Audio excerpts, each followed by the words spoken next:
welcome to another Analysis Behind the News, where we provide the perspective that you can use to help save American liberty and independence. Last week, round 3 of NAFTA renegotiations were held, and it came to light that Canada wanted to include an entire chapter in the new NAFTA on gender equality. In fact, last month, Canada had submitted a list of 10 demands they wanted to see addressed in NAFTA discussions, including new standards on labor and the environment.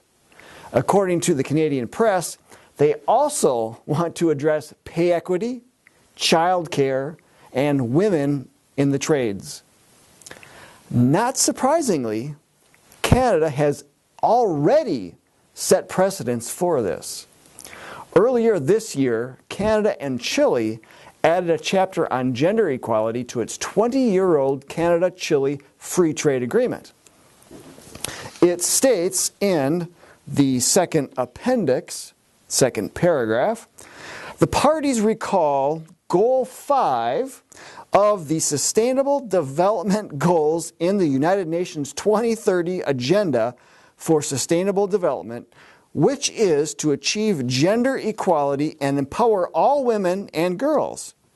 The parties reaffirm the importance of promoting gender equality policies and practices and building the capacity of the parties in this area, including in non-government sectors, in order to promote equal rights, treatment, and opportunity between men and women, and the elimination of all forms of discrimination against women.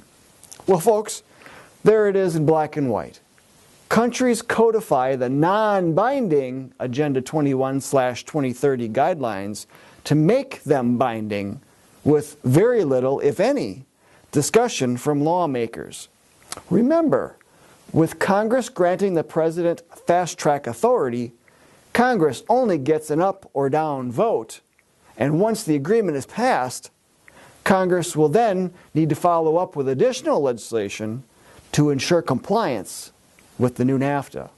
So, this is a very silent, sneaky way to implement government control where it is neither welcome, warranted, nor even constitutional.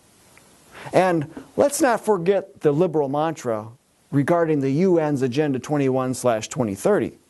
Many media outlets have published articles calling us paranoid, suggesting that this is just a conspiracy theory, and that the United Nations guidelines for sustainability are, in fact, non-binding. Yet, when government on whatever level begins codifying it into treaties, agreements, regulations, zoning requirements, etc., then these non-binding guidelines become enforceable law. And Congress has shown itself to be a pushover for trade agreements. How many in Congress would actually take a stand against any of the United Nations Agenda 21 Sustainable Development Goals? Probably not too many.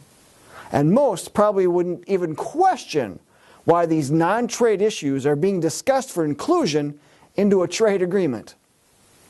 But you and I know, don't we, that it all has to do with power, the power to control.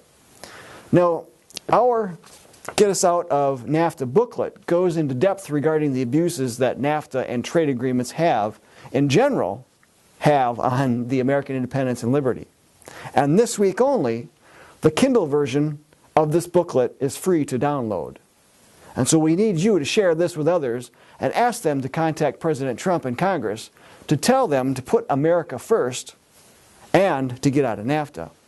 Then ask them to share the booklet with even more so we can create an even larger groundswell than we have already created.